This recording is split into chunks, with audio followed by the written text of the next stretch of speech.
Hi, boys and girls. Our book for today is Every Cowgirl Needs a Horse by Janni. And I found this book, or I saw this book and knew I needed to read it. I think 4 or 5 girls in my class right now ride horses. So this is dedicated to those girls. All right.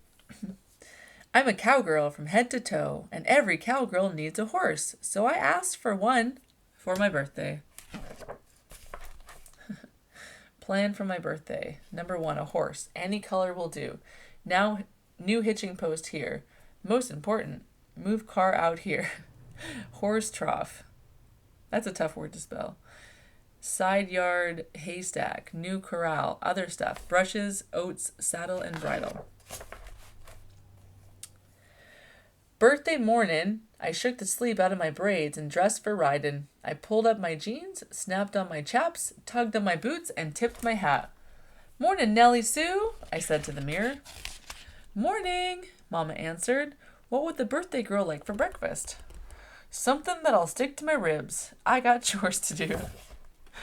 After breakfast, I hosed fresh water into Ginger's trough and moseyed off to muck the stalls in the barn. Outside, I scattered seeds for the free-range chickadees. Mama called out, Need a little help? No, I said. What I really need is a horse. I wrangled our wagon out of the shed and piled it high with grass harvested from our own backyard. Only the best for my new filly. Daddy asked, You need help? No, but I do need a horse, I told him. Lunchtime came, but my horse had not. Still, I'd worked up an appetite doing chores, and Mama made my favorite, chili and beans. After lunch, Daddy hollered, Time to round him up for cake and ice cream.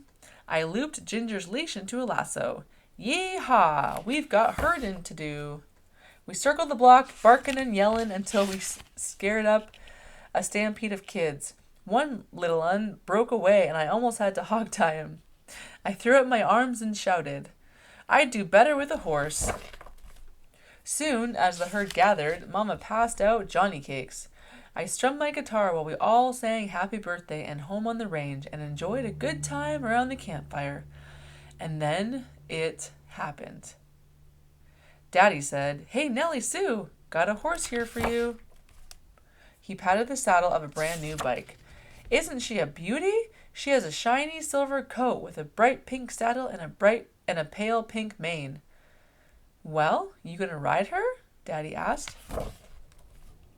All eyes were on me, and I felt like I swallowed a hay bale. I wasn't really keen on riding a horse with wheels where hooves ought to be. She's ready for riding, Daddy coaxed. I walked over to her with my palm out flat so she could get a good sniff.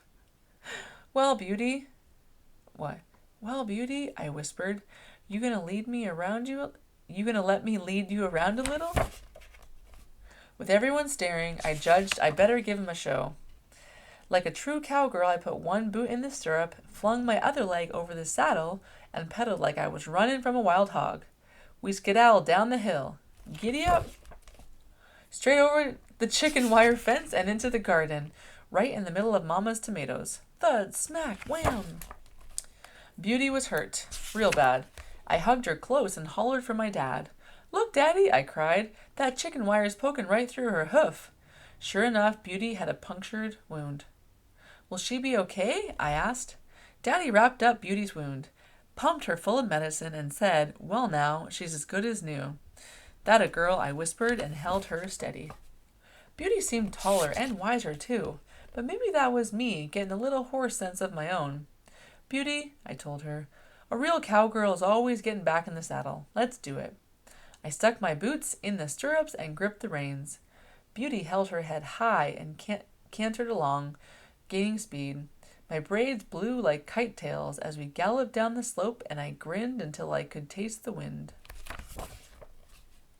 Yes, sir, I'm a cowgirl from head to toe, and all a cowgirl really needs is a horse.